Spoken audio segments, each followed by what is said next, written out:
thing is, it's hard enough for people to embrace change when they're confronted with the fact that they're going to be expected to undergo it. But when you start talking about the fact that people have changed, you'll find that it's actually hard for them to embrace change in that situation as well. And that's why I wanted to talk about the subject of embracing change today on the Daily Summation from Kurt's Religion and Politics.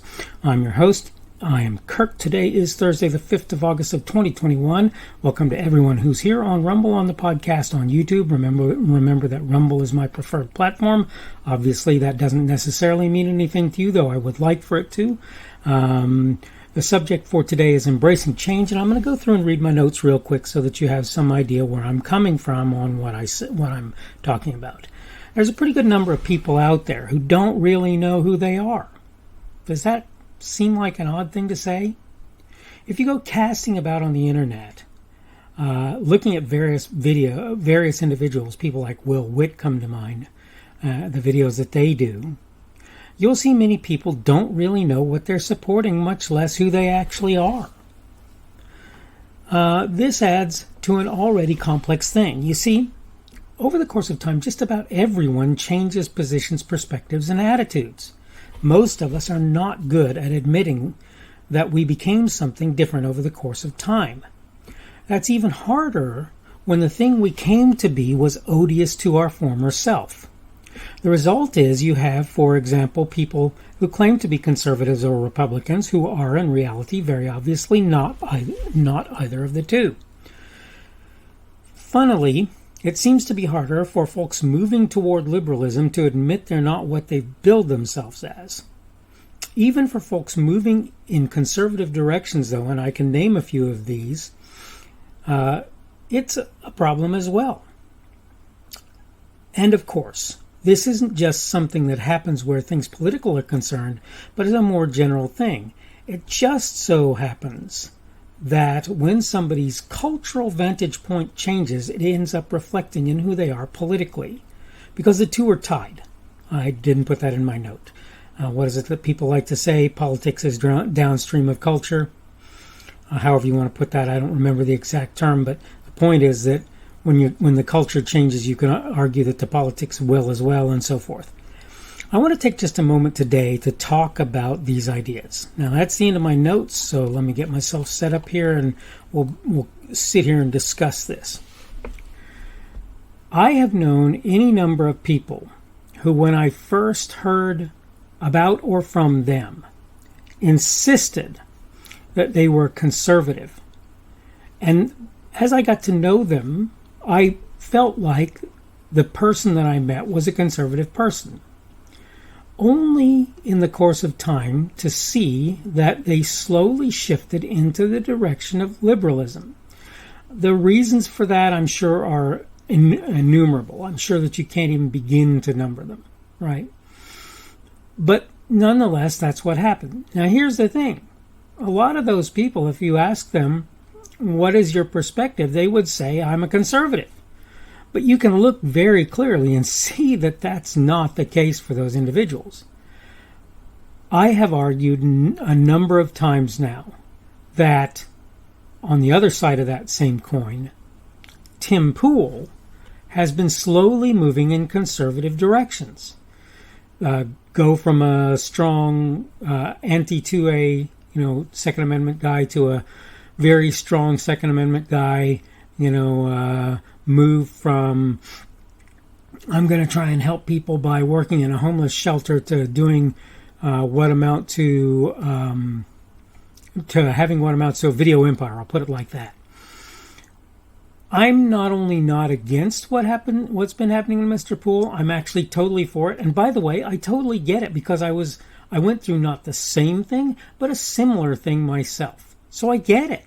It's not that I'm sitting here saying, well, Mr. Poole, you're a hypocrite. Not at all. You have decided that you have changed your mind on certain things, and now I'm asking you to do one simple thing. Embrace the change. I'm not saying that you should count yourself a conservative or a right-leaning individual. And by the way, I think you and I have a different definition of right-leaning. But my point for everybody out there is, Please do not be disingenuous about who you are because you think that people will consider you some sort of turncoat or whatever. You are who you are, regardless what that ends up being. And I'll just tell you, as I said in my notes, look, one of the things that happens to people is they change their mind. Their attitudes change. Their perspectives change. They become a person who is more inclined in one direction than the other. I used to be fairly liberal in my perspective and my outlook. I didn't have a lot of the same perspectives that Tim Pool did, though some of them I did, and in some senses you could consider that I was mildly communist, and even in a sense you could sort of say that I was somewhat socialist. I differentiate those different than in different ways than other people do, but that's beside the point.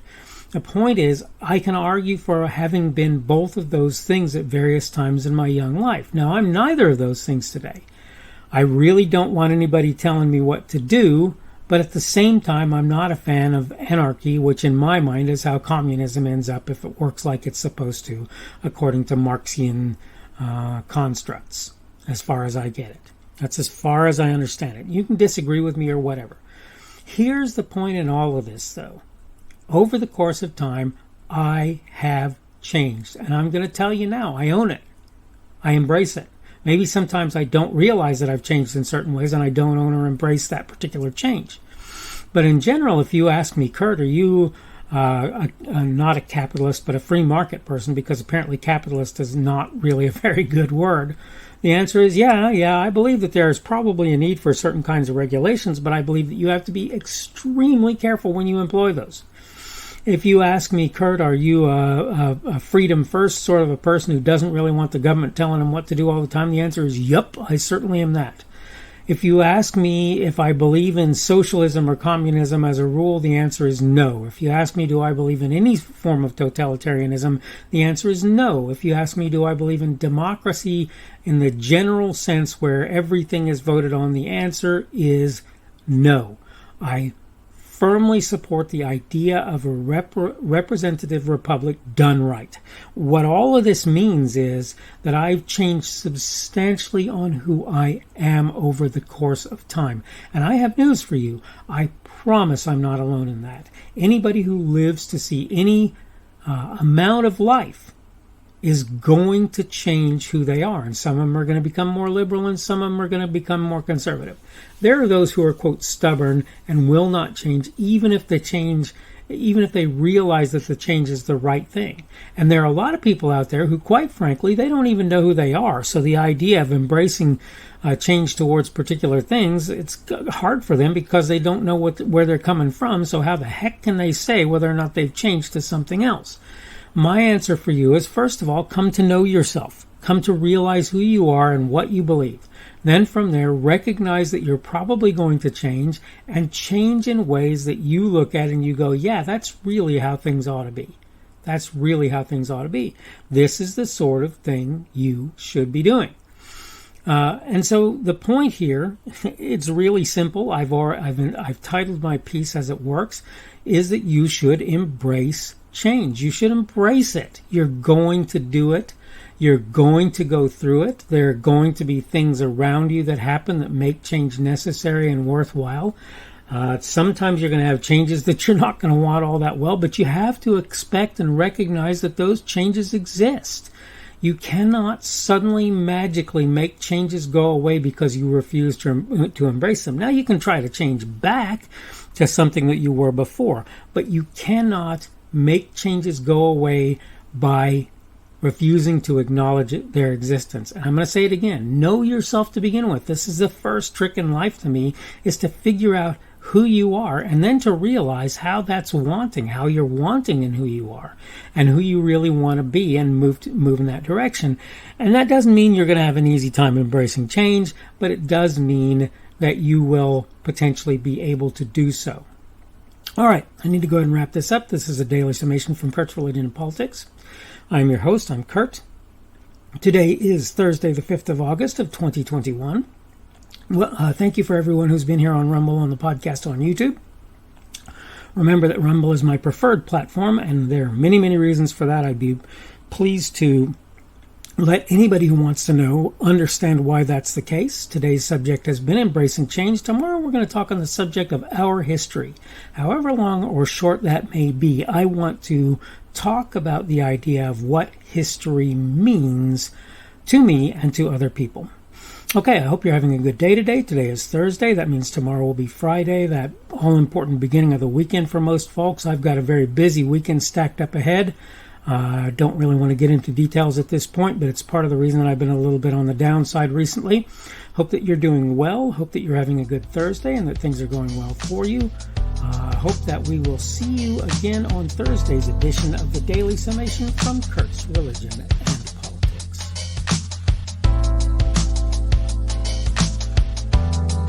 The speaker on this edition of the Daily Summation is Kurt Schubert. This video was recorded on Thursday, the 5th of August, 2021. The Daily Summation is created for Kurt's Religion and Politics.